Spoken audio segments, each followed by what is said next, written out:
And welcome once again to In-Game Chat. For Saturday, June 18th, 2022, it is Season 16, Episode 20. I'm Scott. And I'm RJ. And welcome to the show. If you'd like to get in touch with us, our phone number is 334-272-9228. Check out ingamechat.net for all the links to get in touch with us. Go to Twitter. We're there. In-Game Chat. Easy enough to find. Facebook, we're over there. Email us, everyone, at ingamechats.net. Streaming on, that's Discord. Streaming on Twitch. Twitch is over there. We're streaming on Twitch. Go to twitch.tv, search for In-Game Chat, and you will find us. Not only that, you can just go to our website, scroll all the way down the ingamechat.net, go to the bottom, click on the link, you go right there. Discord is over here as well, and we will be using that from time to time. Maybe Matt's in there right now playing Sniper Elite 5. I doubt he's listening to the show, but if you know what, I'll just send him a text and tell him to pop on Discord and tell us about. You should pop on Discord and tell us about Sniper Elite 5 and all the deadly things you've been doing. I have some questions for him about that. I'm curious. I asked him one in Discord. He hasn't responded because he's too busy playing the game, I guess. And we're going to go to the phones here in just a second. I'm going to put them on hold right now because I still got to do some stuff here. Yeah, streaming, twitching, Discording, tweeting, emailing, Facebooking, podcasting, videoing, YouTubing, gaming, and now clapping. So, with that out of the way, let's jump into... He has not done anything yet. Okay, let's jump into the phones. I wanted to check. Hi, who is this? You're on In-Game Chat. It's me, Chris. What up, man? Not much. Well, at least the phones work this weekend. Yeah. It's everything's good. We'll see how long it all holds together. We'll see how long the glue or the gum stays. Yeah, y'all had some issues last week, and me and Matt wanted to call in and talk to y'all. But, I heard that afterwards. That's okay. So be it. Can't help some things, can you? No. What's going on with you? What's up? Not much. I was enjoying the show and everything. I never forgot what I wanted to talk to y'all about last time. But well, what do you want to talk about this time? Well, I just want to prank y'all and mess with y'all and kind of, pretend I was enjoying and spent thousands of dollars on the new Diablo on the phone and everything, and I just love it so much, and I've been spending so much money and hadn't got a darn tootin' thing on it. See, I wouldn't buy that from you for some reason. I don't know. I know you. I know. I'm of course making it. It's obvious I'm being sarcastic, but yeah, I'm very surprised, or really not surprised at the news and everything. But yeah, they're deserving the rating for all that. Have you played it? Have you? No, I haven't played it. I haven't either. Don't care to. Nah, I'm passing as well. You can sign up for the Diablo 4 beta though. I think the beta signups are already live. I will probably end up getting 4 either on the new Xbox system, but yeah, now Starfield has sold me on getting one of the new Xbox systems. So I'm thinking about going that way, and at least I'll be able to play the new Elder Scrolls 6 when it comes out. And maybe there's another one here and there. I think especially Phantasy Star Online 2 for sure, since it's Xbox exclusive. But there'll be a few other ones that have pulled me in to get an Xbox down the road sometime next year. Yeah, no, it's Xbox. The Xbox ecosystem, I guess you could call it, is a very value. I don't know. I don't want to say it's valuable, but no. It's a good buy if again, when we talk about these things, when you're buying consoles and things, we ask you to look at their library, see what's available. If it appeals to you, if there's enough there, go for it. And I put those words to use myself, because I watched a couple of different videos, some overviews on the PlayStation Plus, the revamp or whatever you want to call it, the restructuring of PlayStation Plus, and I looked over the tiers and I looked at how it worked, and I listened to some opinions and some views, and I think I'm good just sitting where I'm at. I did look up when my card will be expired by the time it gets charged again for that service, because I stacked so much of it. It won't. It's not going to be charged again until sometime in 2025. Whenever that rolls around is when I'll get charged again for PlayStation Plus. Now, I haven't gone in and looked to see if I converted it. If I bumped it up a tier, or even to the most expensive tier or the middle tier. I haven't looked at what the conversion rate would be. In other words, if I converted it to the middle tier, how long would I have that before it would charge me again? Yeah. And I haven't done any of that math yet. Apparently, you can do it from the console, or at least from there. You can go into your profile online, and you can mess around with those settings and kind of see where it is. But I haven't looked that up yet. But I looked at videos on it, and I looked at the library, and I said, I'm good where I'm at. I don't. The games that are on offer in the middle tier are games that I've already played or I still own because of PlayStation Plus over the years. So no need to jump into that. The even higher tier was really never in question for me, because it added the streaming and stuff like that. It was just, I'm good. Streaming old PlayStation. And there's some weird decisions on what made it, what didn't make it. What gets in, what doesn't get in. There are older games that have remasters, but they're not putting the remasters in there for some reason. There are newer games that are, like right now, if you bump up to the extra tier or even the premium tier, some of the games you'll get Horizon Zero Dawn, but you won't get Horizon Forbidden West. You'll get a nice hour demo of Forbidden West. You'll get Spider-Man, but you won't get the PS5 version with the upgrades. You'll get the PS4 version. For Horizon, would you get the full edition with all the DLC? For the previous game? Yeah. Yeah. For the first game? Yeah. Yeah, okay. Well, yeah, you do. Okay. That one's in there. But the sequel is not, which is fine. I understand that. Although Returnal is sitting there, here we are. Ratchet and Clank, not in there, but some of the older games are, but not the entire series, which is weird because they own it's theirs. Yeah. So it's very odd as to what they decided to put in and what they didn't. Not that it mattered. I looked at the library, I made my decision, and I said, I'm fine right now where it is. Maybe I'll up the subscription tier if there's something that gets added that I want to play it for a month, drop it off, something like that. But we always talk about this. We always say it. If the games are there, then that means it's a good value to you to buy. And plus, back to what your topic was there, Chris, getting an Xbox, is that with Game Pass, of course, you're going to get plenty of games there, and that's the other kind of battle. I don't say battle, but in the battle of perks, Microsoft still wins out when they can put their day one games right there for you to play on Game Pass, and PlayStation really isn't doing that yet, or is kind of outright said that we're not going to get that with us. Yeah. So. I'm planning on sticking with the PlayStation and eventually get the Xbox. Of course, my buddy Tim, at the game store here locally in Prattville, for anybody listening in our area, he wants to get the new one that the creators of Rick and Morty made, High on Life, I think it was.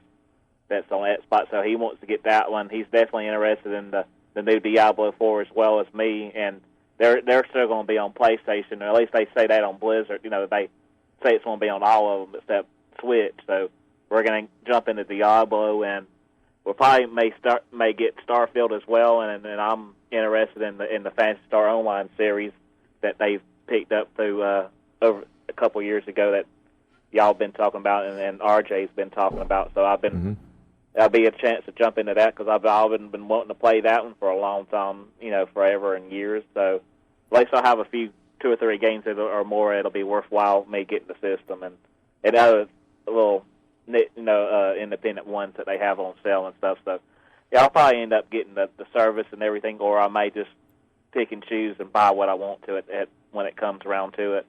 Yeah, that's the best part of it. You just do, you handle it however you want to. Yeah. And that's the best way it works. So, anything else going on, Chris? Yeah, I've been playing another one. In my backlog on the PlayStation system, I got the Alien Survival game, Generation Zero, where you're fighting against robots and everything that machines that have killed everybody on Earth and everything, and it's a multiplayer game, but it's a role playing lone survivor in a desolate world, and I've been enjoying that one too for quite a while here recently. All right, well, good. Good to know. We're going to jump into it. Thanks for calling, man. Sorry about last weekend. That's okay. Take care, buddy. All right, y'all do the same. See y'all. Bye-bye. See you now. Bye. Yeah. So that's what Chris has been playing. RJ, what have you been playing? Well, more Elden Ring, but other than that, I did pick up Teenage Mutant Ninja Turtles Shredder's Revenge. That came out recently, yes. What did you pick? PlayStation, I guess? PlayStation, yeah. Picked it up on PlayStation. Does it have crossplay? Can I ask? I don't know if it has crossplay or not, but... Because I know it's got co-op. It's got plenty of co-op. I mean, up to 6 players. I mean, that's going to be some good. And I know it's co-op, it's on Game Pass, so I can go home and play it. And I thought if it's crossplay, then you and I can jump. You're going to Google that now, aren't you? Yeah, I'm really curious. Yeah, I mean, I'll probably end up double dipping in that because we've got the limited run version of that coming out as well. I think the pre-orders in mid-July. I think. Yeah. So I'll be able to pick that up and see if I can. Wait for what? For Shredder's Revenge. It's out now. No, I mean the limited edition physical copy. Oh, gotcha. The same, I don't know why. The same thing I did for Streets of Rage 4. Yeah. I'm probably going to do this for I was reading Thar 66's thing there, and I knew the game was out, but it kind of snuck up on me, too. I didn't realize it was coming out so soon until I heard it was this week, and which made sense with all the push that it has been getting lately. RJ's still looking up at their... It says there's very limited crossplay at the moment, meaning that while PC and Xbox players can easily play together, players on both PlayStation and Switch can't play with each other or the 2 platforms with crossplay enabled. Wow. That question's been asked a lot, so that's the current answer I see so far. It said PlayStation and Switch. So PlayStation and Xbox can't either, or PlayStation and Xbox can? I didn't say it. It just said they could easily do it with PC and Xbox players. Right. But the other 2 crosses that I haven't seen anything. I don't see anything on that right now. Interesting. But it would be in demand, that's for sure. But what I liked about the format of the game was really what Dotemu did with like Streets of Rage 4. Their whole thing was like emphasis on style and combos, right? Like doing all those things, getting like 200 plus hit combos going together, things of that nature. The same applies here in their fashion. That's what they do. And one of the things that gets me that there's so many functions that each character has, the basic functions that you may forget a few. I read some. I didn't read. I watched some reviews of it, and I like the fact that that they've I don't know. I don't even want to say remaster. I mean, it's completely original, but they took that formula and added stuff to it and made kind of smoothed it out to be a little bit more. I don't want to say enjoyable, but unique. Yeah, there's different things that make it stand out in the typical me against the world format, like your Final Fight or the original Turtles in Time or the Turtles arcade game, things of that nature. Well, see, the Turtles, arcade games were meant to get you to spend money. They didn't build them with they built them with the thought in mind of we need to get them to put in as many quarters as possible. So you would have minimum lives, or you'd get hurt real easily, or something like that. In the thing. Yeah. And they seem to have eliminated all of this. Although I think there is an arcade mode. Yeah, there's an arcade mode and a story mode. But back in the arcade days, you could do. I remember playing the original 4-player TMNT, and you could do things in there to skill your way through that thing. Yeah. Take a while before you could put more quarters in. But in this case, the things that make it stand out to me, that makes it unique, things that I haven't seen in that format of game before, like sharing health. Haven't seen that before. Like if you get close to your partner and hit the right button, you can share health with each other. Oh, okay. Like give 2 units of health from one to the other. So if someone's like really low on health, and you know that there's not going to be a lot of health ups anytime soon, you could do that to get through it. Little things that'll help you build your super meter, so to speak. I haven't seen a super meter in games of that nature before, so until now. Going through it, I'm looking forward to unlocking the other characters in there. Basically, Splinter, April O'Neil, and Casey Jones. Trying to get them unlocked. I think you do it through story mode, but you can unlock them for the playthrough. So I haven't gotten too deep into it. Just barely scratched the surface of it. Yeah. But I think I'm gonna have a good time with this, like I did with Streets of Rage 4. Just seeing how much it can do and what I can get away with. So you bought the game, but you're going to buy it again? Yes, the limited edition. Okay. Limited edition physical copy. Right. Yeah, that one. You got the digital copy. Yeah, I got the digital one. What's the digital run? It was $25 normally, but with the PlayStation Plus discount, $20. They took about 10% off, so $22. Okay. Yeah. I'm reading the text here. April and Splinter unlocked at the beginning. Is it says? Was it unlocked at the beginning for you? No, I mean it was from what I got, it was like that's been unlocked. From what I got, it's got to be unlocked through story mode. If it's unlocked through anything else, I don't know about it. I only played like going through the tutorial and stuff like that. Oh, okay. So you haven't gotten through mode? Yeah. Okay. Yeah, I don't know. I think it is on Game Pass, I believe. So I'll have to. I'll check that out. I don't see why I wouldn't. Everything's on Game Pass. I know, right? So I believe it is. I'm saying this. I could be completely wrong, but I believe it is on Game Pass. Anything else? Did you play anything else? Nope, that's it. Yeah. Mm-hmm.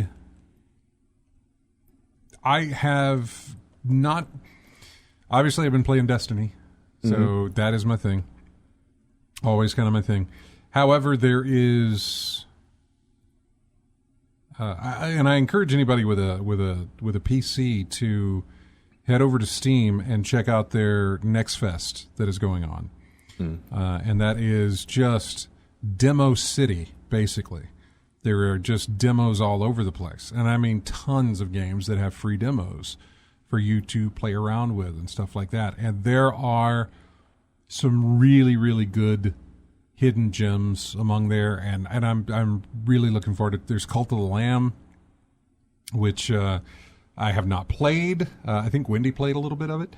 But, I mean, pick your poison, man. If you like city builders, there's some city builders. If you like puzzle games, there's tons of those. If you like first-person shooters, there's tons of those. If you like survival horror or the whole survival, the life sim thing where you Stardew Valley, plant a garden, and do all this other stuff. There's just there is something for everybody in that thing, and they're all completely free. One of the ones that I tried was called Terra Nil.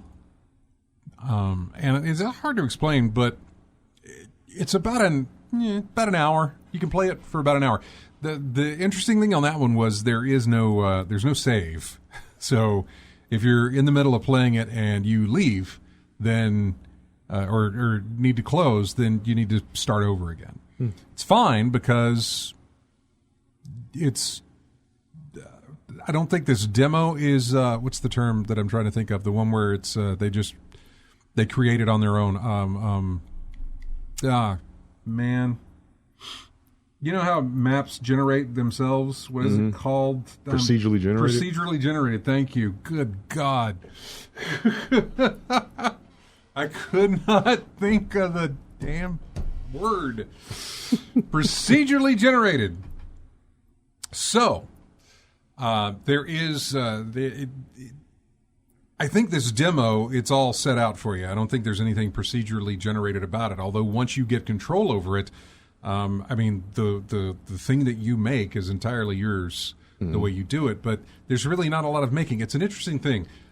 You take this plot of land that is completely just desolate. There's nothing there.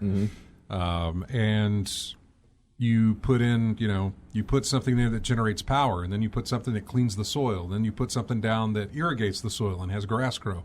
And you basically bring life back to this piece of land. Now, you have a certain amount of resources for what you can do or amount of money you can spend. I say money, but whatever. Because every time you plant something or you put something down, it costs money. However, if it generates greenery or helps the environment or whatever it may be, it puts money back into your account. It's not money, but you know what I mean. Mana. Because it sounds like something that. like a populace or something like that. Yeah. It puts the currency back into your in your account, and it doesn't just put what you spend on it. It puts a bonus of that if it's, and the way you lay it down, it tells you how much you're going to get back, that sort of thing. It tells you that if you're about to spend this and you're not getting anything back, you're about to lose this much or whatever the case may be. Anyway, the whole point of the thing apparently is to just bring life back to this area. Because once you've set up all of your little things, and you can place beehives that generates flowers and pollen and things like that.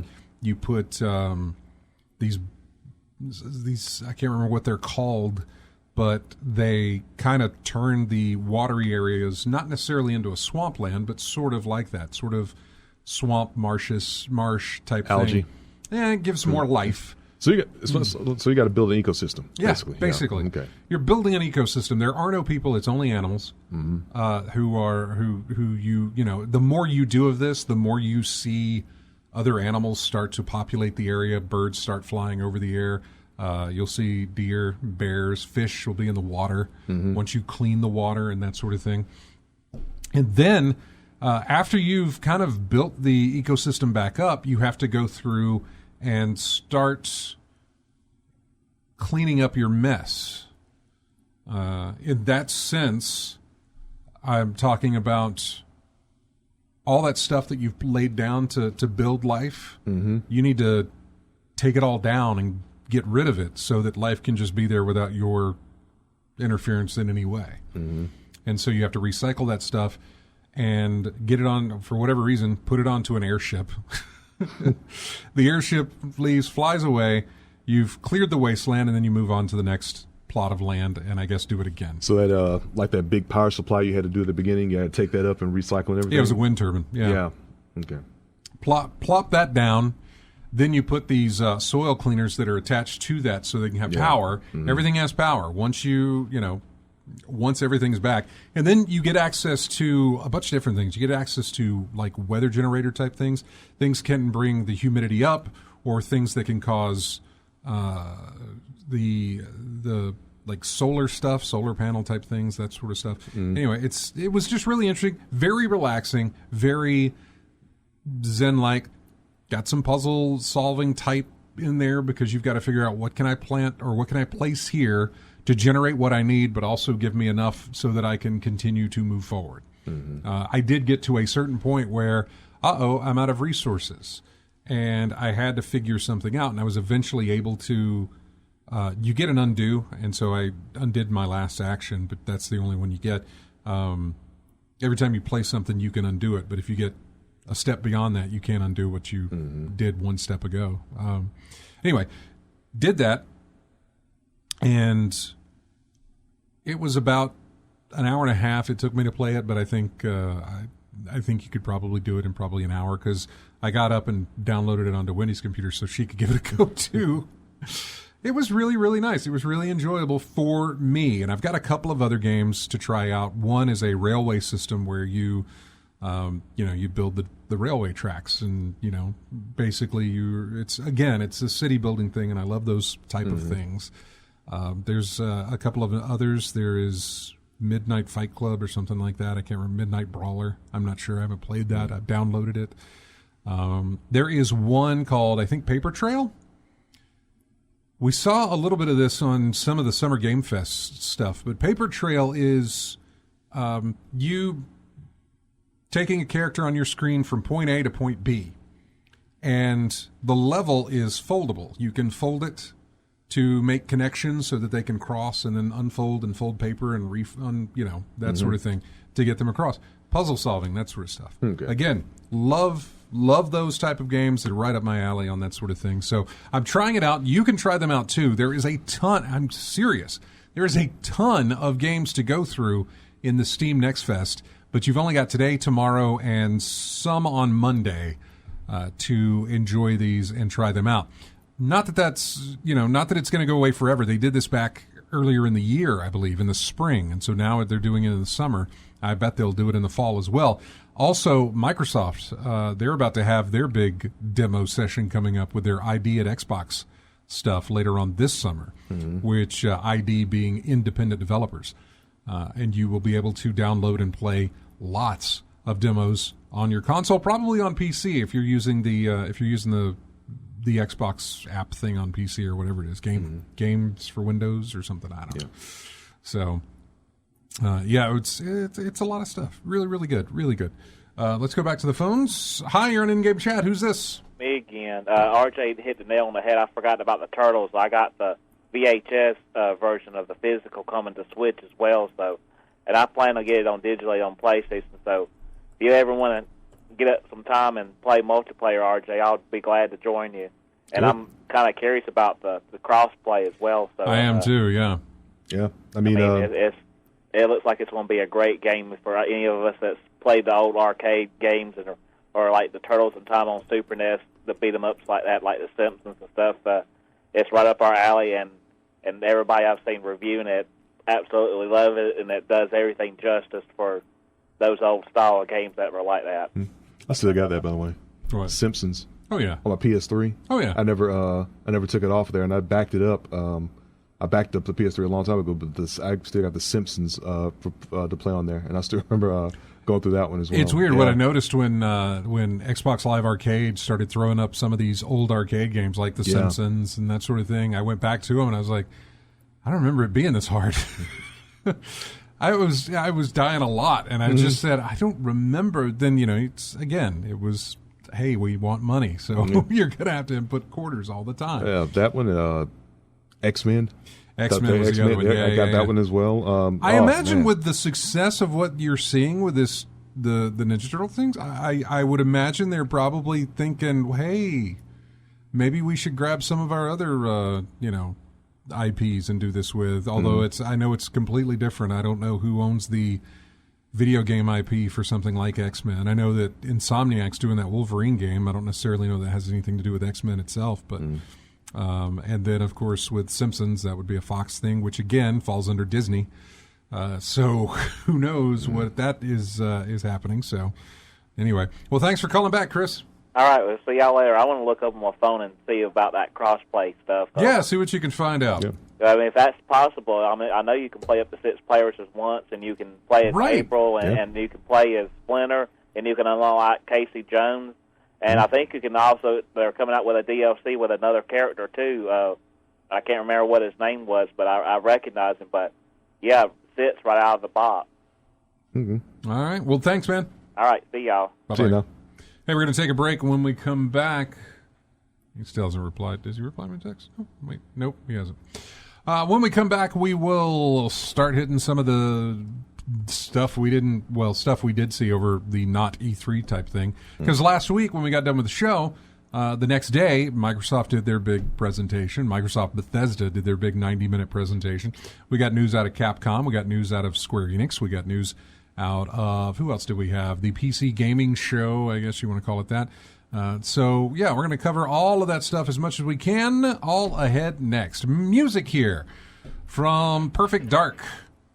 It is the main menu music. I found a thread on the forums there that was like, "Hey, let's talk about really awesome menu music." And I said, "Well, I'm marking this thread because I need music all the time." So this is where every single track that we're going to play, save for maybe one, is from that thread. This being one of them, Perfect Dark. We'll be right back with more of In-Game Chat right after this.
Welcome back to In-Game Chat. This is music from Excite Truck, which was on the Wii.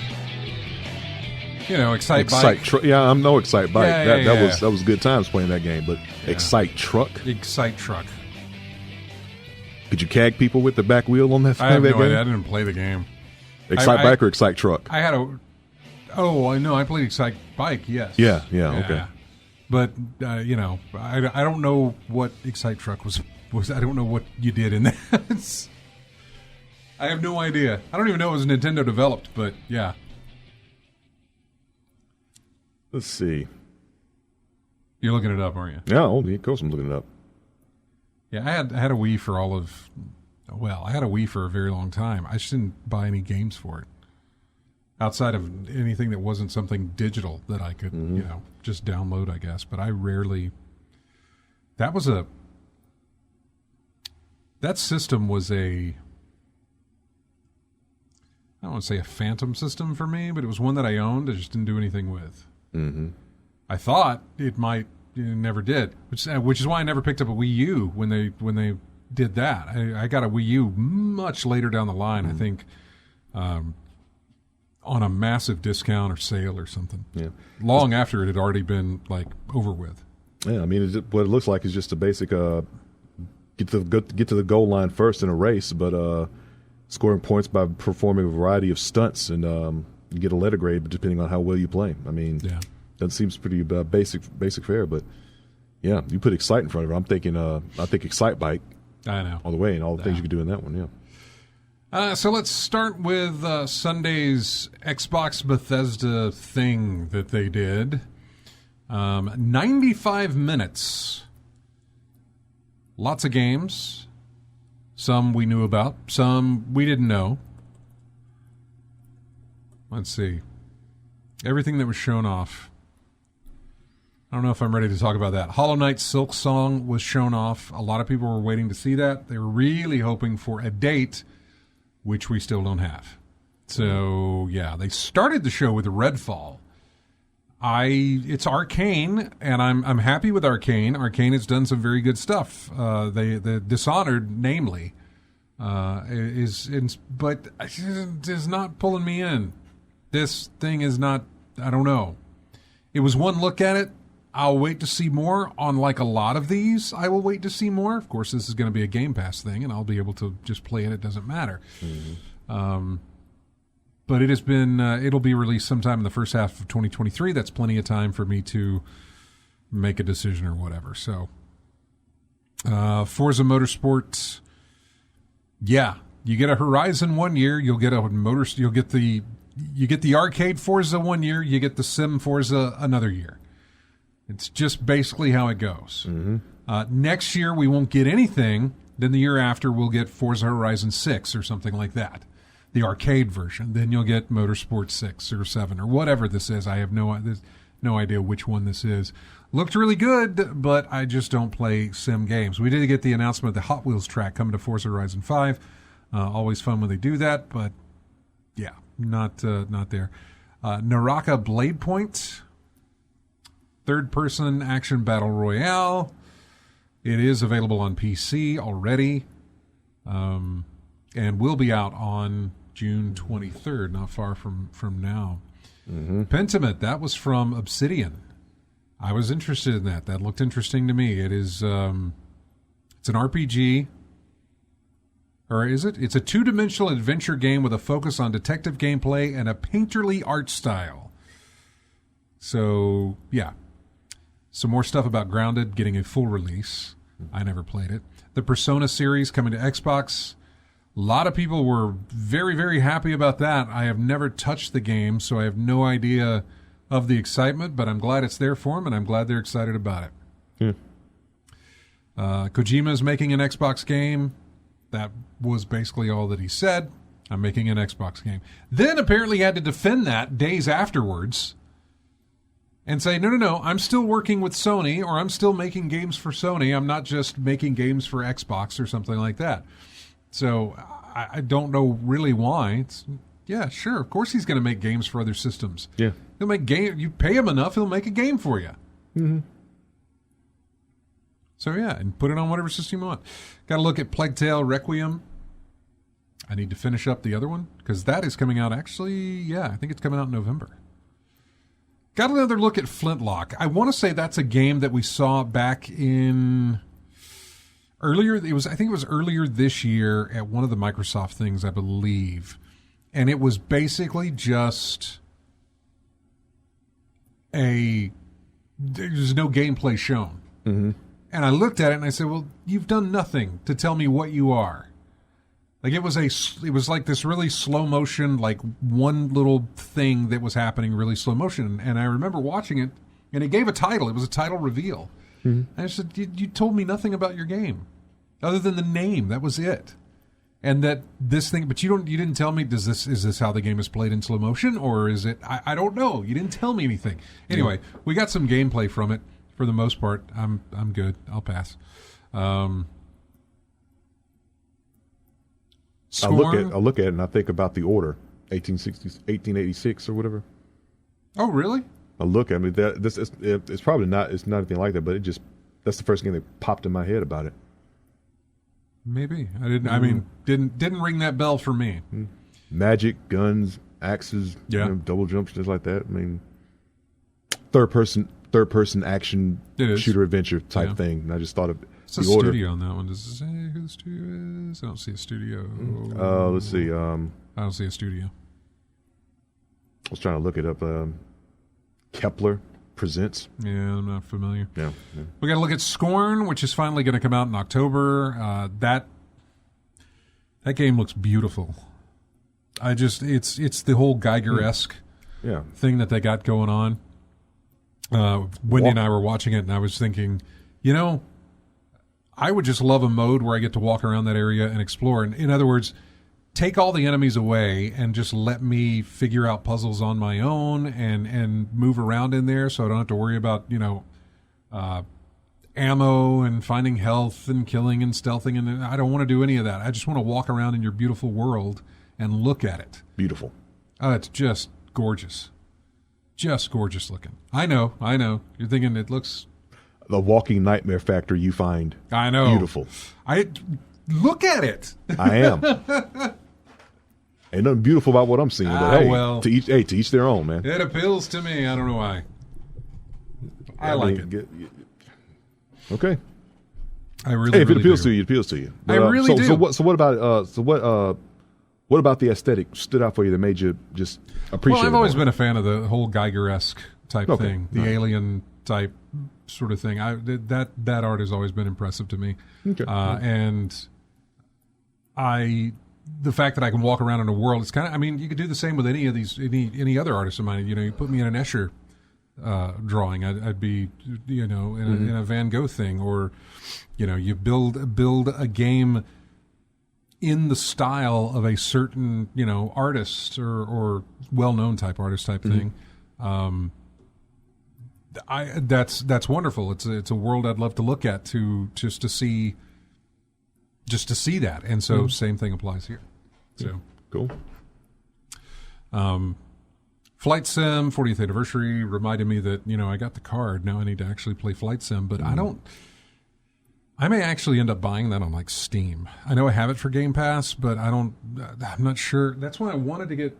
Oh wait, Matt did reply. Oh, he's in the room. Yeah. Did you send me a reply on the text that I sent? You probably did. I have 6 messages. Okay. None of them from you. But so hey, y'all. Yeah, how you doing, Matt? Stay with us, Matt, because I'll get back to you on the Sniper Elite there. Sure. But I was going to ask you: are you playing Sniper Elite on the Game Pass, or did you buy it? I bought it. Okay. Do you have Game Pass on PC? On occasion, I'll get it here, and then cancel it, and then get it again and cancel it. You got any problem with some of the games staying on your hard drive and not coming off whenever you're done with them? The problems that I was having is when we were doing the Ascent, Kevin and I, the connection was really bad. Just trying to connect to his game and everything, and so we just got that on Steam instead. But yeah, I mean, I don't think I really had problems with them being on my hard drive. Well, I know it's a not all it's a lottery, you know. It's a dice roll. It might happen to you, it might not. And if it doesn't happen to you on one game, it might happen to you on another game. It's not a there's anyway. I don't like that idea, and so I'm thinking I might end up just buying Flight Simulator. And playing it that way rather than dealing with Game Pass on PC. I really want that to work, and maybe one day I'll break down and just do something and see how it goes. But if they could just get those bugs worked out where everybody says, no, yeah, it's perfectly fine the way it is, then yeah, I'd be all over it, man. And there's plenty on there for me to be all over, but there is a lot. I'm really scared of it. I got to look at him a little bit when it first came out. Yeah, I really want to get back into it. It just looks so great. And now I got a card that can handle it, and I really, really want to see how it goes. Overwatch 2 was shown off. I had no desire to even worry about that. Whatever. Oh, there was a city builder, or I say a city builder, more of a civilization type thing. Ara, History Untold. I guess it's Ara. I don't know. ARA. Strategy game, which will be on PC. Of course, if you have Game Pass, you'll get it. Elder Scrolls, their expansion. The expansion for Fallout 76, The Pit. Mm-hmm. Sea of Thieves, Season 7. Nice little song they did for that thing. Diablo 4 was shown off. A lot more than what I thought we would get from Diablo 4, to be honest with you. Mm-hmm.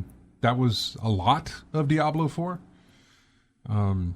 Good to see that they've come a long way in doing that, but yeah, I don't know. I liked some of the aspects that they were talking about. It might pull me back in for a little bit, but I don't know. Diablo 3, we were there for it, and then it fell off pretty quickly for me. So did it bounce back from that mobile fiasco? Not even just the mobile fiasco, but the fact that it's Activision, you know. Yeah. They've got a lot of fiascos in the fire at the moment. Mm-hmm. For me and for Diablo 3, it was the marketplace that was terrible. Yeah, no, it was horrible, and then they revamped it. But by the time they revamped it, I was not there for it. I was on, moved on. Yeah, you're done. Frontier, a fresh start. I don't know what that is. Oh, Lightyear Frontier, a first-person farming and crafting game where you try to survive on an exoplanet out next year. Cocoon is another one. A top-down type thing. It's being published by Annapurna Interactive. I'm always interested in those. The Last Case of Benedict Fox, a side-scrolling platformer. There was a lot of those. Ravenlock, which I think was somebody we knew used that name for a name on Xbox and Steam and stuff. I knew him on Colony of Gamers. So we got Ravenlock. It's a voxel turn-based RPG with Stranger Things vibes. Ravenlock looks similar to that, if a bit more Final Fantasy inspired, out next year. Ereban, Shadow Legacy. You play as a human capable of turning invisible. Your goal is to eliminate giant mechs with lasers for faces. It is out next year. As Dusk Falls is a narrative-driven adventure game about a family on the run from police. This is the one that is told in a very strange animation style. Mm-hmm. Basically, everything is still, you know? Yeah. It's almost like a, what is it called? Motion comic? Yeah. If you've ever looked at those. It evokes a graphic novel. It's out July 19th. Features multiplayer for up to 8 people. It'll also be coming to Game Pass. Yeah. Gunfire Reborn, a first-person shooter with Borderlands-inspired visuals. Wolong Fallen Dynasty. That is that Ninja Theory? I think that's Ninja Theory. Maybe I'm wrong. Koei Tecmo, so yeah, probably. Yeah. It's a fantasy action game about hunting dragons. Game Pass subscribers got a bunch of stuff from Riot Games, from League of Legends, all the way through to Valorant, Teamfight Tactics. Lots of stuff unlocked there. High on Life was shown off. That's, what is that? That's Rick and Morty stuff, right? Yeah, that's what we were talking about earlier, yeah. I like the fact that the guns talk to you. Like the guns are an alien species, and they talk to you while you're using them. Yeah. That was neat, but the thing about stuff like that is, especially with humor games, I guess, or something like this, if you don't have a good, massive amount of dialogue, it's going to get old quick. Yeah. I mean, the last time I started thinking about a talking gun was basically in Cyberpunk. There was a side mission in that thing where you had to take a gun, an AI, gun AI, and but it lasted for just that side mission, right? Was it Skippy? Yeah, the gun's name was Skippy, and you had two settings, like passive or kill them all, basically. And the personalities changed depending on what mode it was set in. Right. And sometimes it would act on its own and say, "No, I want to kill them all. Never mind what you want. I want to take them all down." So you had that, but it, like I said, it lasted just that one mission. Yeah. You never saw it again. So it's like, if it is like, just like you said, if that, it better be the game. Like, you better be a character in and of itself. Or if you got a bunch of different guns or whatever, they all better have something to let you. That's the thing. Break the monotony. If you want it to carry, it's really got to have a whole lot of stuff there. Otherwise, and I don't know how long the game is or anything like that. I really don't know much about the game itself. But halfway in, I'm probably turning off the dialogue so I don't listen to the same line over and over and over again that I've already heard. Maybe, I don't know. It's just, or if the length of the game is just perfect enough where that dialogue doesn't get to the point where it gets annoying. Yeah, but that's a heck of a balancing act you got to do in that case. Yeah, we saw footage of Minecraft Legends, which is an action strategy game set in Minecraft. Arc 2's reveal was the stupidest thing I'd ever seen. That, or maybe it was Vin Diesel's look in Arc 2 was the stupidest thing I've ever seen. I'm not sure, but it looked bad. The next Fast and Furious. It looked no. It was Arc 2. The way Fast and Furious is going. It's just it's that whole thing of like, oh, it's Vin Diesel and he's trying to ride a T-Rex. And cars, space, dinosaurs. Come on now. It just looked really bad, man. And then we saw Starfield. I have seen plenty of mixed opinions on Starfield.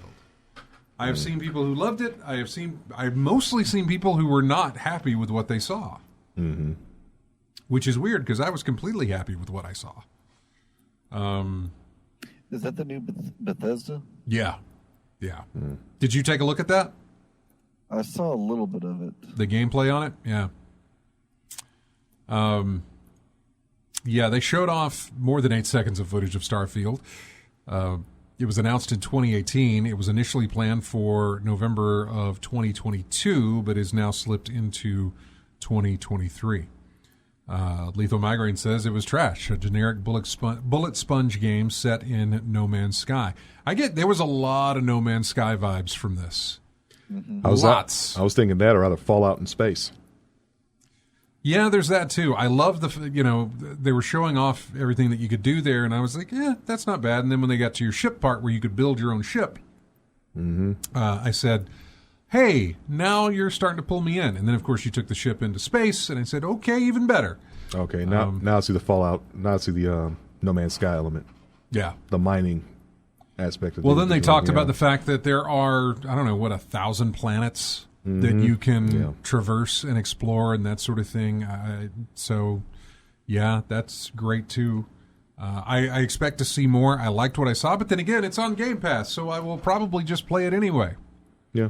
And get a look at it. But yeah, I know you're waiting for what, Star Citizen, Matt? Not really. Didn't you? I backed it way back in 2012. I think like 10 years ago. It's been a while, right? You don't even remember. That's how long it's been. Yeah, I know it was before 2013. I do remember that much. But because when they first announced it, but I haven't been keeping up with it. I don't know. It'll come out when it comes out, and I'll probably try it. But I'm curious about it. I'm not, the Fallout games have never really pulled me in, but maybe something like this could, as far as what it offers. If it's space Fallout, if it's Fallout in space or something like that, it might pull me in on that. I don't know. Not a day one purchase, but a wait and see approach. Well, with Game Pass, it doesn't matter. No. With Game Pass, it's never a day That's one true, purchase. So we never have to worry about it. So, yeah, we'll see. We'll see how that goes. But that was Microsoft stuff for their reveal. We'll come back, and we're going to talk about Capcom's reveal. We'll get with Matt and talk about Sniper Elite 5 that he's been playing, because I'd really like to hear some of that. How far into that are you? I'm on mission 5. That's good. Good. That means we can point. get some good opinions on what you think about it. So, but we'll come back to you. Hang on a sec, Matt. We're going to take a break here, and when we come back, we'll talk about all that. Here is music from Spider-Man Miles Morales. It is the main menu music. I probably used something from this title back when it released, way back in November of 2020, I think it was. But I don't remember if I did or not. I probably did. Not that it matters. We'll be right back with more of In-Game Chat after this.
And welcome back to In-Game Chat. What do you think this is from?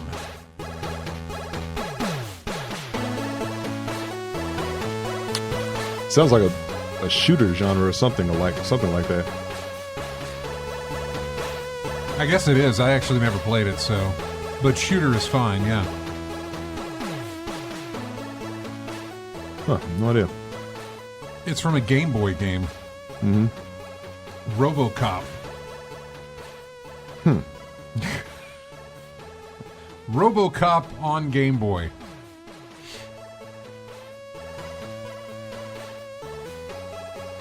No, I don't recall anything Which sounds melodious. really good for a Game Boy title. Yeah, but I don't remember anything melodious like that in RoboCop, except his main theme.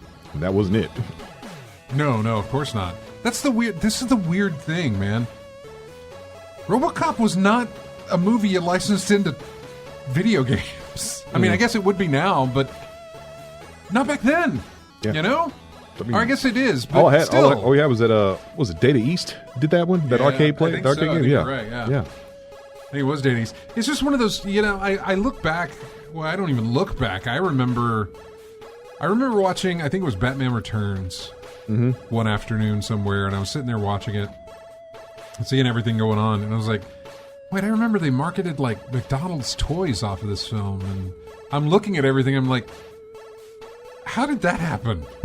How did they, like, yeah, man, it's for kids, watch, you can make all this black junk come out of his mouth. No, they couldn't. That wasn't in the toys, but that's what you saw in the movie. Yeah. Like, it just all the eating fish and making all these jokes. Oh, geez, man. Just weird. Yeah. Just weird to me. It's just strange. But doesn't matter. Let me turn on the Discord there. Sorry, I saw you talking there, Matt, and I wanted to make sure I got you. Matt and Josh now in the chat room as well. Hey, Josh. Hi there. What is up with you? What's going on? I also played Sniper Elite 5. Oh, we got two Sniper Elite 5 guys. Hey, Josh, let me ask you, Starfield, what did you think of it? It looks very floaty and weird combat-wise. Floaty and weird is pretty much on the money, yeah. Floaty and weird. Yeah. Did you see anything over the past, I guess the E3 stuff, whatever it is, that stuck out for you? Yeah, I watched them, but honestly, it was so much stuff I kind of forgot most of it again. Right. See, there's this happens a lot, where you show off so much that by the time you're done with the show, nobody remembers half the stuff you showed off. They can remember the last little bits, and maybe there's one or two that kind of stick out, but, you know, a state of play from like Sony when they do, here's a 30-minute thing, we're going to show a couple of stuff and we're good. An Xbox Bethesda thing that's 90-some-odd minutes.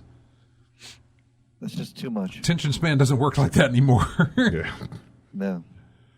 Just does not work like that for me anymore. So, yeah, there definitely were some good things, but I kind of forgot the more middling. It looks fun, but wait and see stuff. Yeah, exactly. Have either of you dipped your toe into the Next Fest stuff, the demos that are on Steam?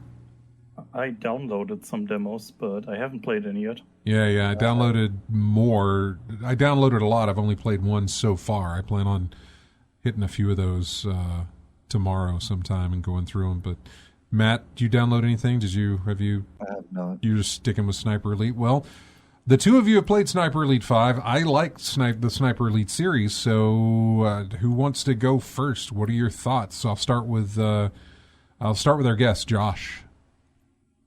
Well, I'm enjoying it quite a lot so far. Yeah. How far into it are you? I think I'm also on Mission 5 or just finished Mission 5. Okay.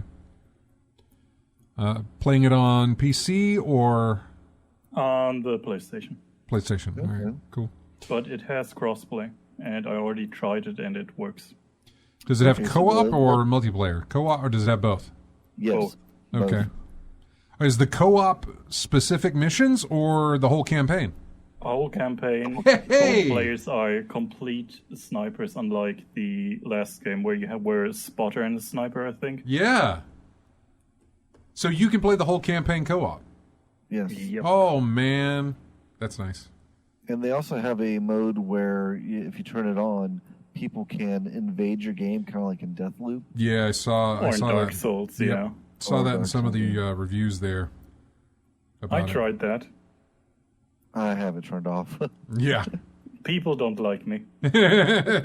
Wait, you tried it on the other end where you jumped into other people's games? Of course. Oh, okay. Does it affect your game or Well, basically, if you gotta find them first, and when you find them and kill them before they can kill you, they basically get a game over and have to reset at the last checkpoint or save they have. and what do you get out of it? I get character progression for the invasion character, and that's about it. And if you fail, what happens? Is there any penalty for your failure? No, I can just start a new Oh, one. that's wonderful. So if you Exactly. succeed, dude's got to play his entire game over again. If you fail, no loss on your end. I say Oh, entire no, game, no. but entire stage, yeah. Not even the stage. I mean, if they saved right before I kill them, basically they can reset at that point. Ah, okay. So it And if I'm it not supports quick save. Then that's yeah, good. if I'm not mistaken, in the invasion mode, you can't camp. You have to be kind of moving. You just can't. Yeah, you gotta stay in motion for a bit at least. You have Yeah. like a radius you have to keep moving inside of at least. So what happens when you don't do that? Do you begin to lose health? Yeah. Or? Yeah, the player gets killed if they sit in one area for too long, and I think the invader as well. Also, they get marked on each other's map. Oh, really? So the player is also limited to having to move. You can't sit still. Oh, interesting. That seems to be forcing the action. Nobody can just turtle and sit there all day and wait. Well, I get that. Exactly. Like, I get that Yeah. for the invader. I feel like the invader should be forced to, hey, you just can't sit here and wait for the player to move. Well, You need to move. I could think about it in terms of Dark Souls or Elden Ring. Like someone invades you. Yeah. On one tactic, some people do is just hide, sit there and wait, and let the person frustrate themselves to either leave or set themselves up to get taken out easily. I can see that applying in this game as well. being invaded, sit there and wait, or the invader sits there and wait. So this system he puts in place is like to force you. You've got to move. You've got to do something. You're not going to sit there all day because we could be here all night doing that. That's something I would turn off. I wouldn't, especially though. I mean, I am so methodical in those games, and have been. I go for the 100%. I don't just do the objective and done. I go for cleaning everything out. And by cleaning everything out, I mean clearing the map. All the stuff. Yeah. I want to be able to walk freely around the map without worrying about anything. Yeah. And so I clear. I mean, just everybody dies. Yeah. And then I work with the objective, especially with the fact that, and I don't know if they do it here. I know they did it in 3, and they may have done it maybe they did it in 4, but it's the one where, hey, you did the objective, but here's a big tank that has come in, and now it is moving around and trying to find you, and it puts you in more of it puts you in that invasion position where it's like you can't stay still for very long. You really need to move, or at least hopefully you set up before all of this stuff happened.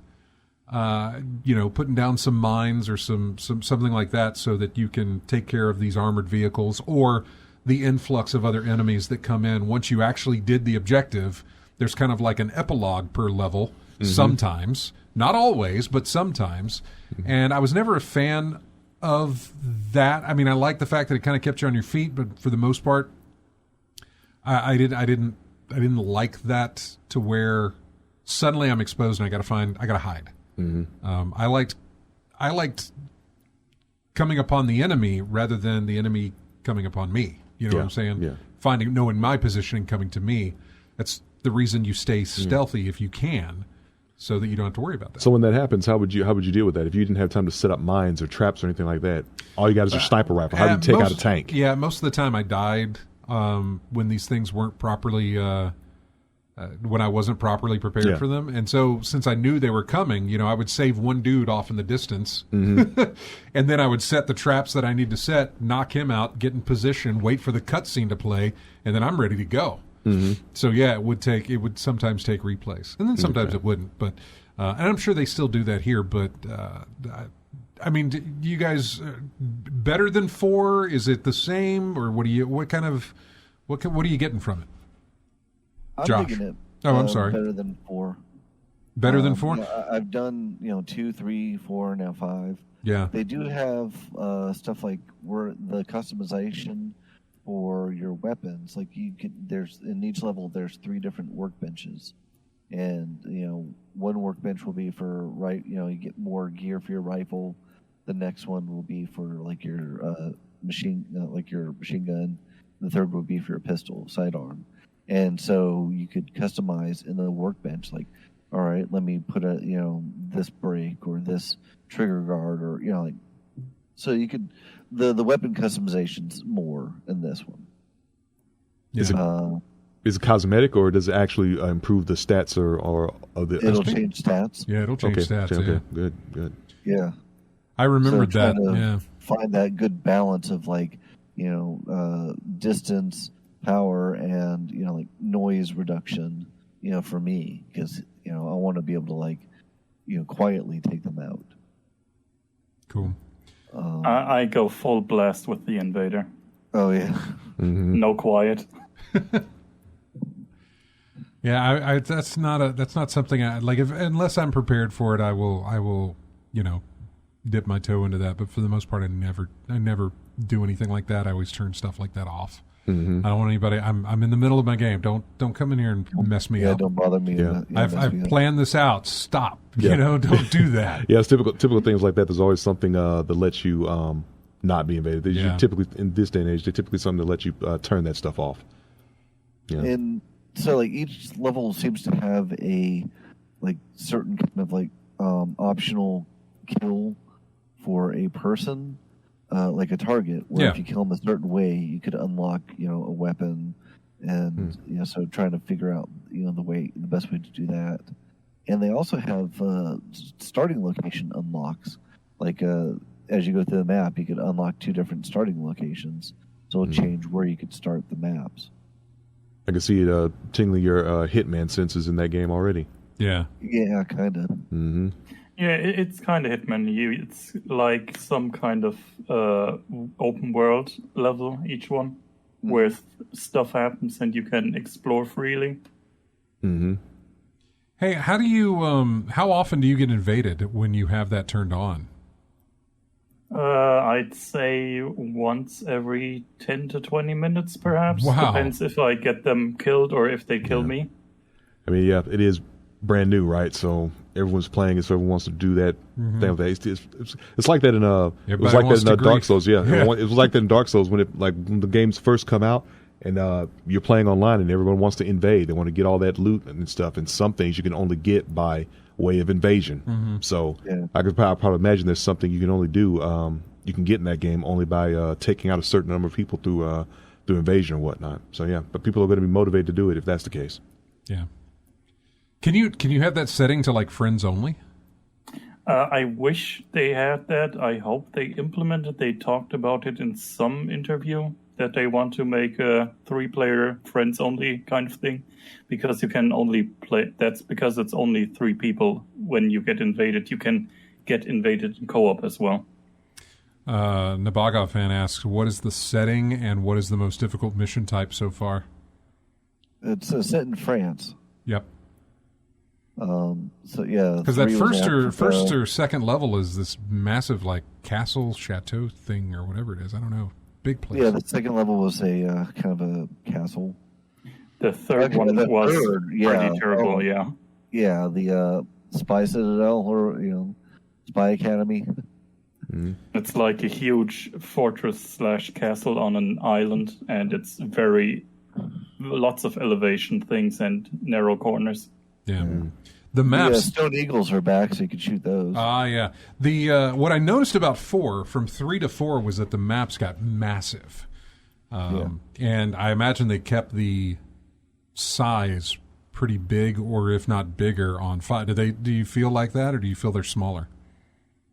It depends. Like the levels with like towns feel pretty dense. Yeah.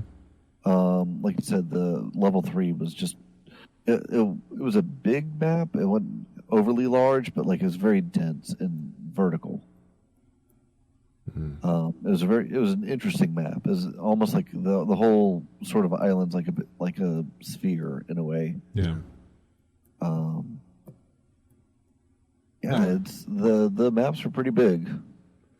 Yeah, it depends. They are either very wide or they're very deep, basically.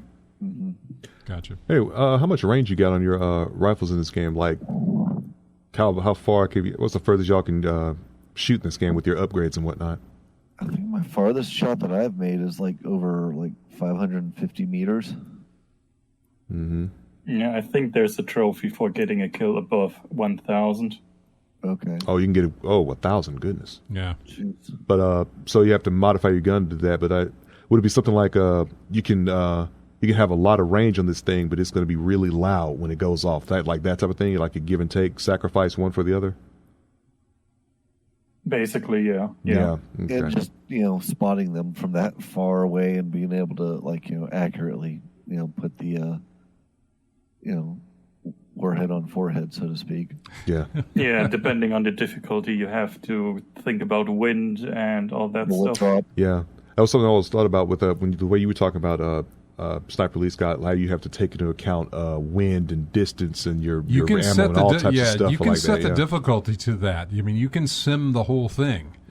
I never play that way. I'm pleased that the setting is there. Yeah, but. Yeah.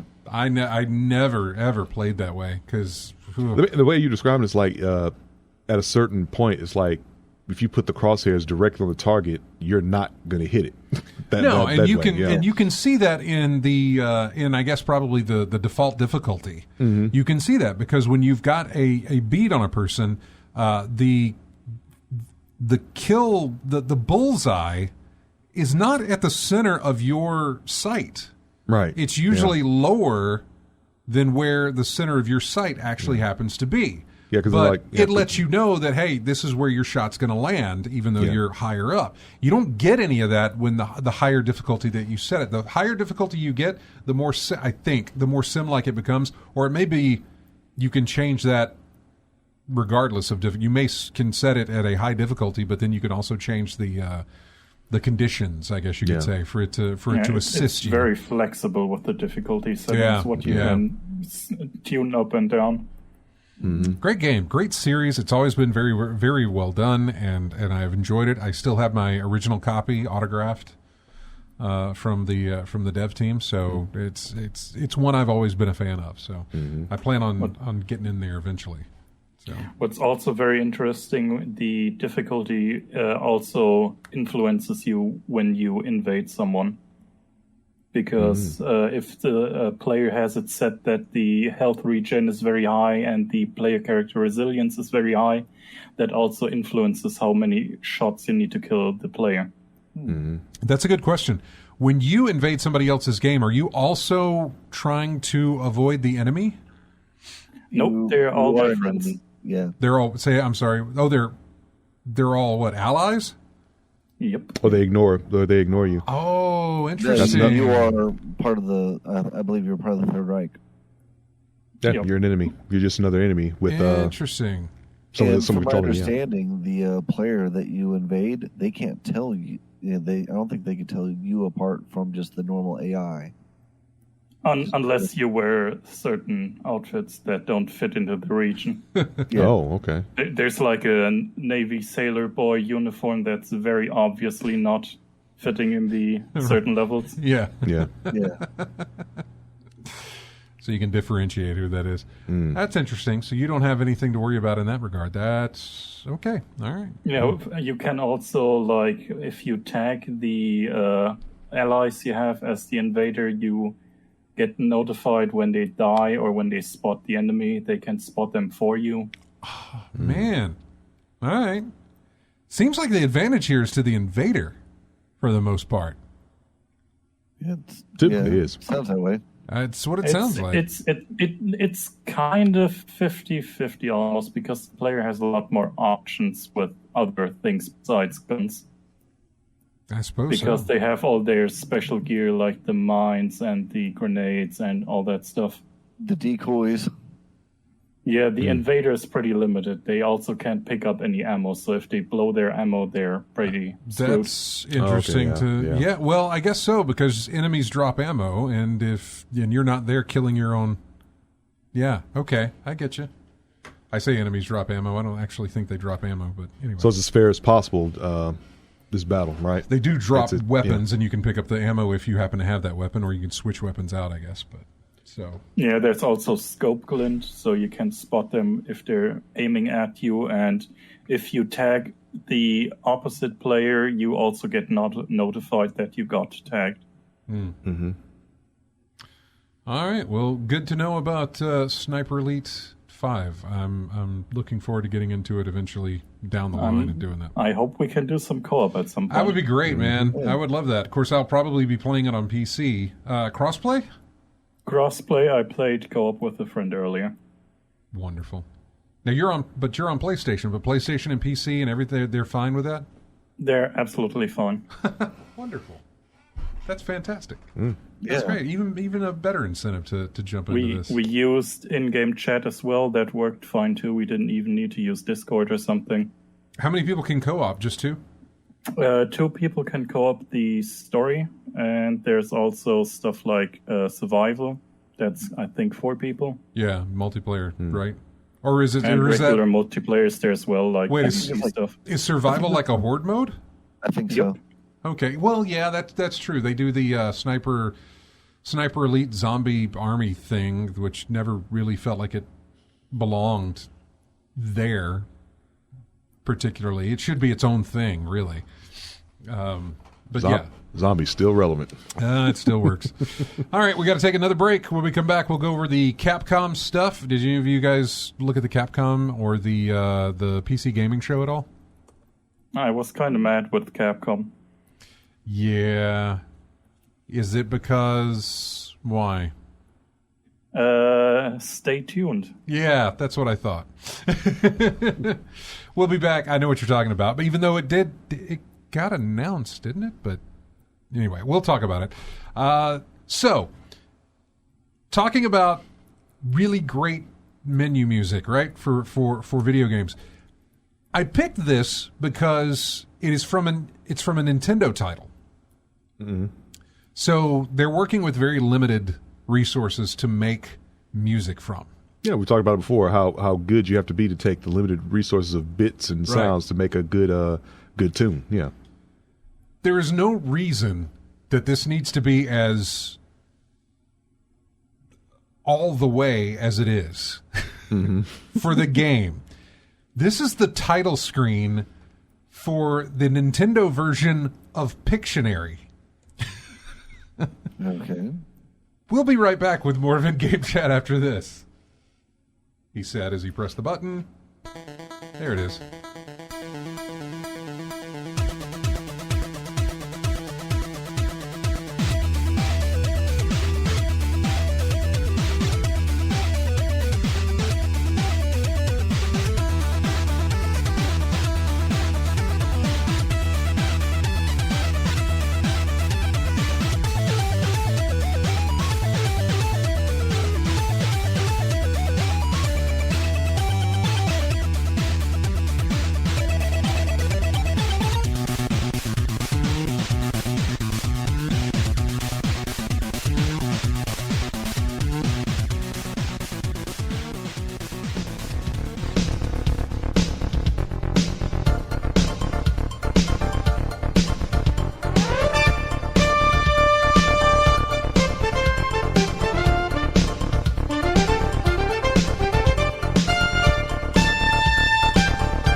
Welcome back to In-Game Chat. Music here from Police Quest 2.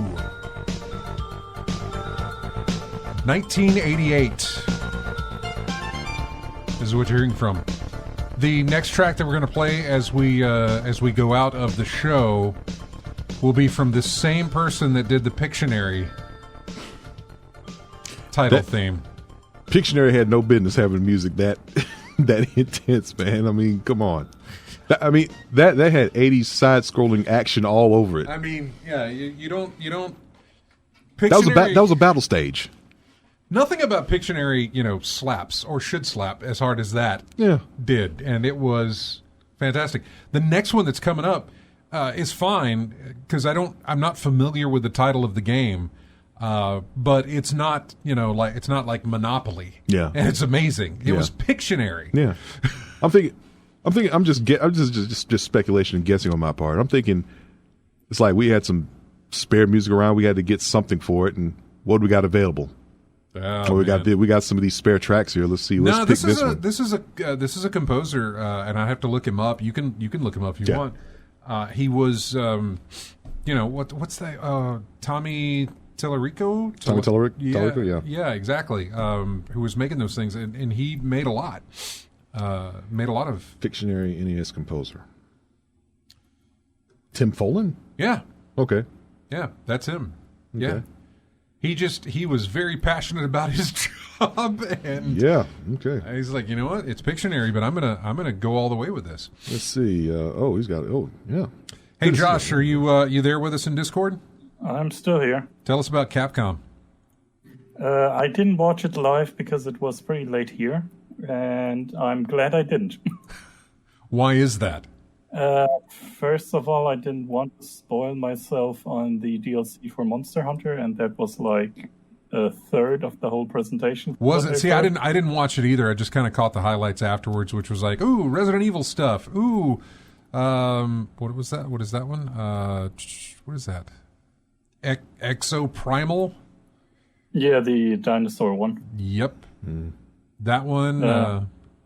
And then the announcement for the fact there was a 10th anniversary for Dragon's Dogma, and they announced that they will be announcing something later. Well, didn't they show that it was Dragon's Dogma 2? Was it the next day or something?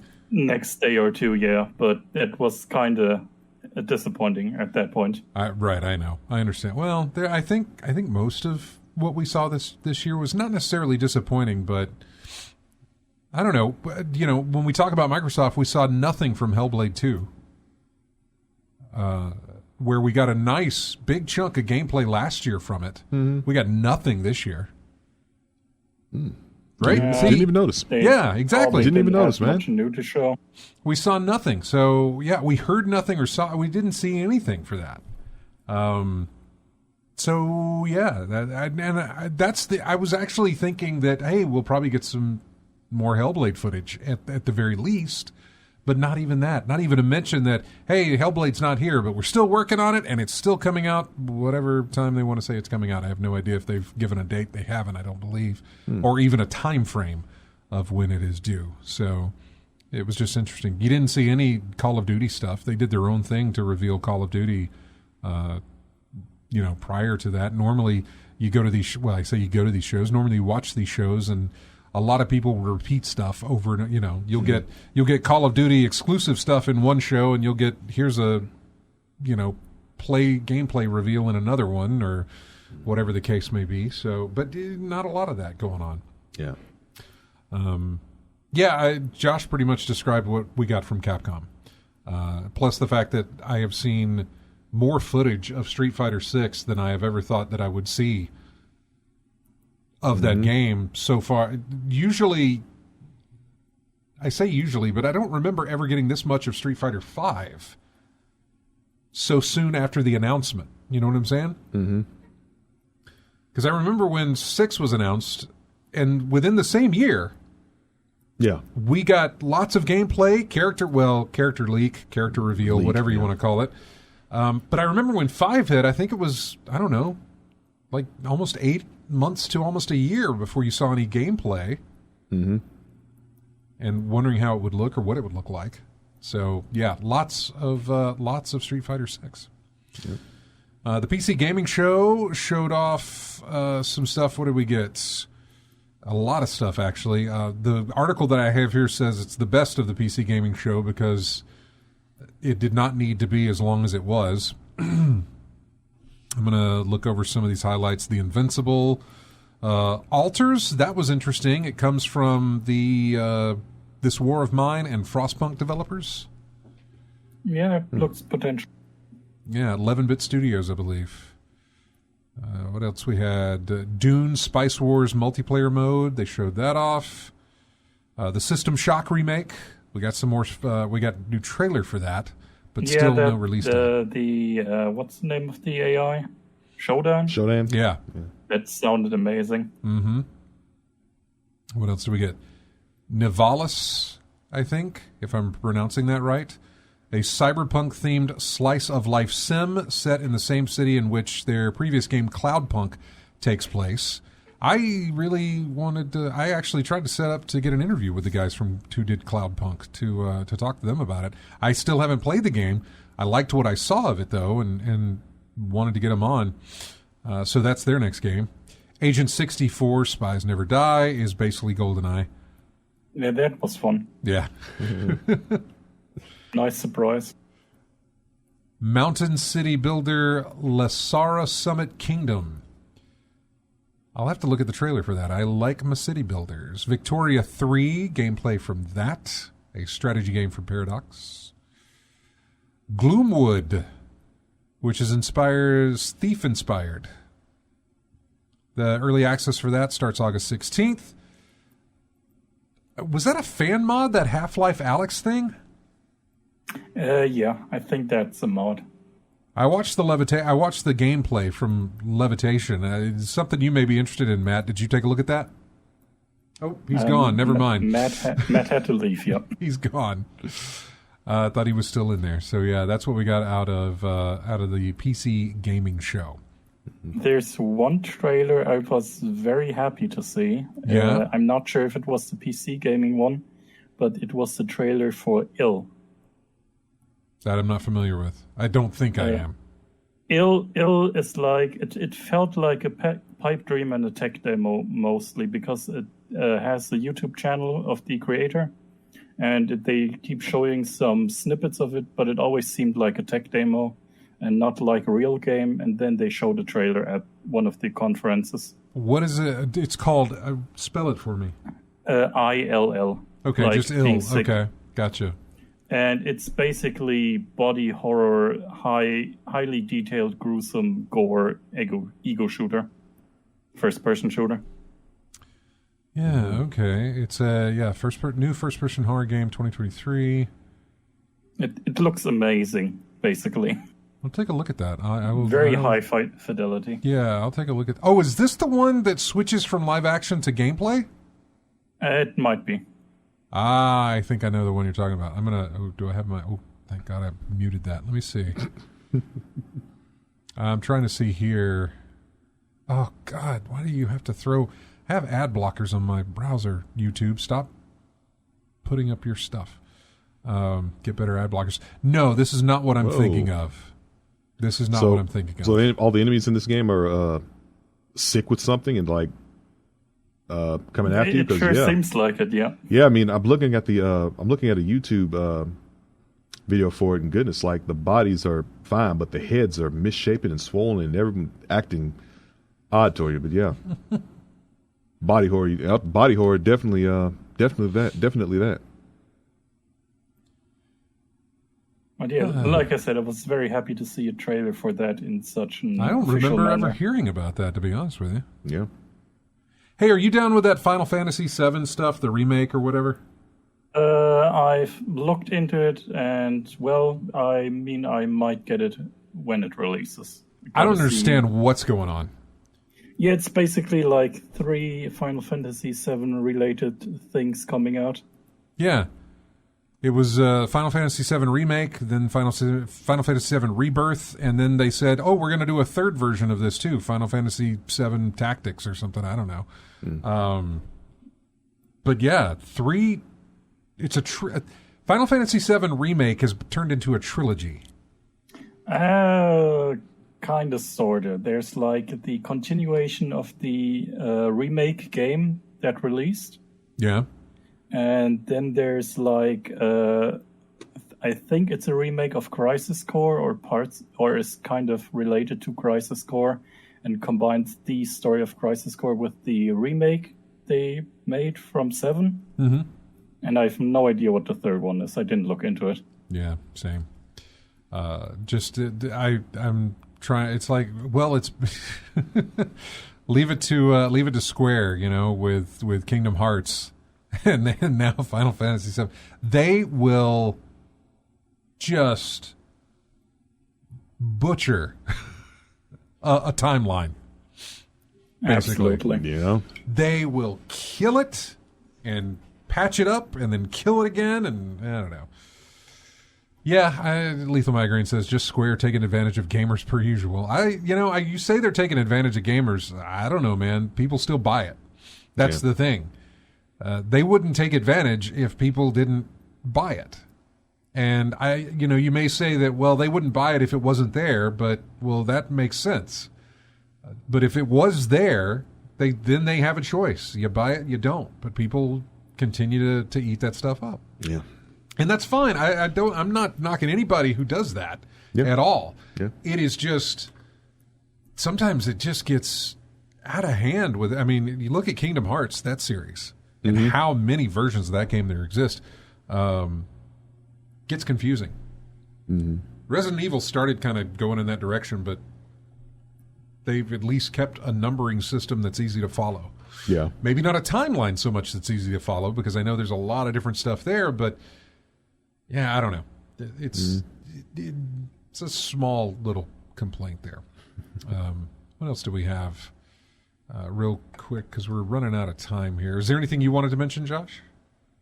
I'm not sure. Like I said, it kind of mixed into a big blur. Something I remember was like the Angry Foot or Angry Kick game. Yes. I know. From Devolver. It's Angry Foot, I think is what it is. Yeah. That demo is on Steam now. You can download that and play it.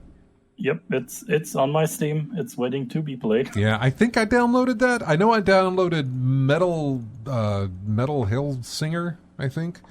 I downloaded that too. That looked fun. I grabbed that. I grabbed Cult of the Lamb. I grabbed the train sim thing, the Terra Nil. I picked that up as well. A Paper Trail, I think. How to Say Goodbye is another one that I picked up. There's a couple of others that I saw in that Devolver thing and elsewhere in the Wholesome Games stream. There was a couple there. Wendy and I watched another one called A Little to the Left, which is just a series of small tasks to do. So, the first thing gives you a picture that's crooked. I was about to say, it sounds like something like first thing gives you a picture this is out of space, put it over to take it a little to the left. You center it, yeah. Boom, next stage. And you've got to figure out what they've given you, how to organize it or how to make it better. Like they give you a drawer and you've got to put all this stuff into it, but you got to put them in the right spots of where they go, which is fine. Mm-hmm. There was one where you're doing a place setting because it's all crooked and you're putting the knife and everything else. Apparently a cat's paw comes in and starts messing with you and you've got to reset and do all that other stuff. Mm-hmm. Whatever. Little tiny thing. Probably just something that can, wind down or whatever. But there's that. There's a lot. There was a ton. Mm-hmm. And I think one of our guys who does the Destiny thing had a high praise for Neon White, I think is what it's called, or White Neon. I can't remember. Also, like AC Wraith is saying in chat, the Plucky Squire game looked very interesting. That it did. I need to see if that's on that demo on Next Also, Fest. I think the guy that made some of the Pokemon from the last Pokemon game, the only Western Pokemon designer, made that game. It's an interesting little tidbit. It is. It looks it's got some aesthetics. Obviously, it shares with what is it? Link's Awakening, I guess, on the Switch. That plastic toy-looking thing, sort of whatever it is. Whenever you jump out of the page into the real world type stuff. Interesting stuff. Yeah, Summer Game Fest on Xbox starts June 21st. So this week, there will be 30-plus Xbox indie demos for you to try out. Coming up with Amazon Prime Day, there's going to be about 30 PC games that you can get for free if you are a member of Amazon Prime and have their, Amazon Prime Gaming installed on your PC. Mass Effect Legendary Edition being one of those games, but 30 free games to mess around with. What else do we have? That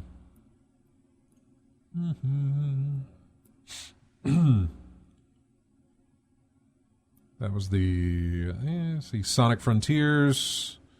They said the negative reactions are because people don't understand it. Yeah, we've heard that before. I don't know when people are gonna when folks are gonna realize stop saying things like that. You're gonna that just cut your day one purchasing about half.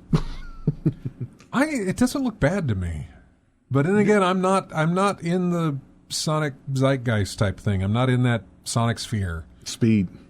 It's all about speed, man. When you have Sonic, you think speed, fast, quick, and it didn't look fast enough. Yeah, that's all it was. There was a somebody put up a not a tech demo, but just sort of a testing tech thing on YouTube or Twitter, I think it was. Okay. And I can't remember what other games they had made, but they put that up there, and it was basically somebody running really, really fast through like a wooded area. Mm-hmm. And a lot of people were pointing at that and saying, this is what that should be. Yeah, this speed. is the kind of this gives us that sense. Yeah, if there's any complaint about Sonic in terms of thing, that they say, look, we can forgive a lot of flaws, man, but at least make him fast. That's pretty much what it all boils down to. So it ain't fast enough. That's why people are talking about that. But for the producer to respond that way, but like, you don't understand it, it's like that's not going to go over well with your base. Let's see what else. Sony's working on a PlayStation 5 Pro controller. That'll be kind of like the Xbox Pro controller or whatever. I guess it's called the Xbox. I don't know what it's called. Xbox Elite controller? Is that what it was? Something like that. I can't remember. I keep thinking about that. Matt has one. Yeah, I keep thinking about that Steam controller that came out along that had all those features and bells and whistles on there.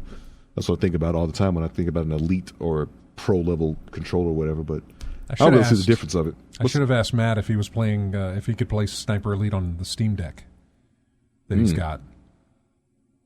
I wonder if he's tried. So, yeah. Let's see. The Grammy Awards added a video game category. That'll be interesting. It's not something you'll probably see ever on the actual broadcast. No. But it's nice to know that we can now have another award thing to put in a bunch of nominees and talk about who wins what.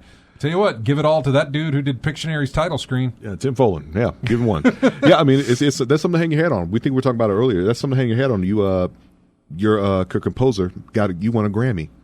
Yeah. For your game. That is something else. The only guy I think who his is Ian. Oh man, Ian Zur, I believe is his name. Mm-hmm. I think he's the only one that actually has a Grammy in his pocket for a video game composition that he did. And I want to say that was Civilization 4. The theme track to Civilization 4, it actually has a title. I can't remember what it's called. Yeah. I believe it's a word I'm not familiar with. Yeah. But yeah, it's he had a Grammy, and I think he's the only one who has one for a game. Yeah, I mean, you got some epic soundtracks in video games nowadays, great soundtracks. man. Really, really good soundtracks, and they're good enough to get LPs made of them and all over the place. So why not? I've got a couple of video game albums. Yeah, autographed. A few of them. So, what else did we have for the news this week? Well, as far as we were talking about with just the whole E3 thing, not E3 thing, I was reading about the fact that some people miss the old E3. The only thing that I miss about what we had with that was, well, I don't know. I guess the whole complaint still falls in.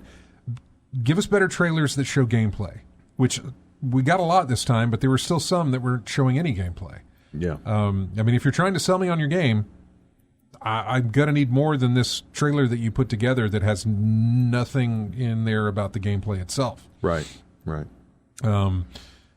Secondly, I used to love the fact that the longer these conferences were, the better. I thought, this is great. We're going to get a bunch of stuff. We should back off on that. Yeah. Yeah, you got a bunch of fluff instead of stuff, man. Well, I would be more happy with many 30-minute ones throughout the summer than one big one that's, an hour and a half, and I've forgotten most of what they showed outside of some of the big ones, especially when you close with Starfield like Xbox did. And Starfield was a very long presentation, longer than anything that we had seen up until that point. Mm-hmm. Not just for Starfield itself, obviously, but for any of the games that were shown prior to that. Nobody got the amount of time that Starfield didn't. I would say, and rightly so. Maybe Diablo 4, but still, that's fine. First off, it's Microsoft's game now, since they own Bethesda. Then again, I could make the same argument about Diablo 4, given when that purchase goes through. Mm-hmm. But, keep it more concise, keep it short and quick, and keep going. I mean, maybe do many of them over a certain amount of time rather than all of them at once. I like the way that we get these things outside of these summers, like Sony's State of Play, usually only about 30 minutes. Nintendo Direct, usually only about 30 minutes or so. Right. Some of the things that Microsoft does is usually thereabouts 30 minutes.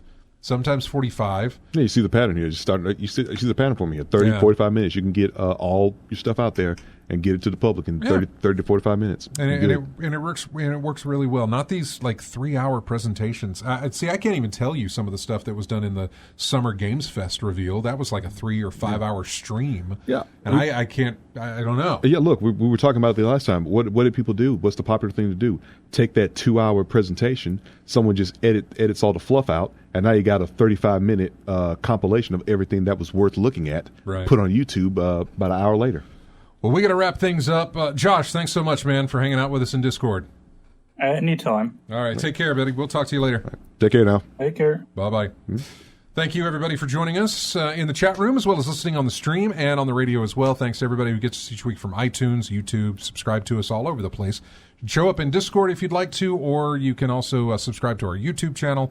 And we want to say thank you very much for joining us. Have a great week. I leave you here with a game. It's from a game called Solstice on the NES. Mm-hmm. It's the same guy that did the Pictionary thing. Mm-hmm. So this probably fits better than the music did for Pictionary, but whatever. It still slaps. So let's get to it. We'll see you guys next Saturday. Yeah, no, it doesn't sound that way yet.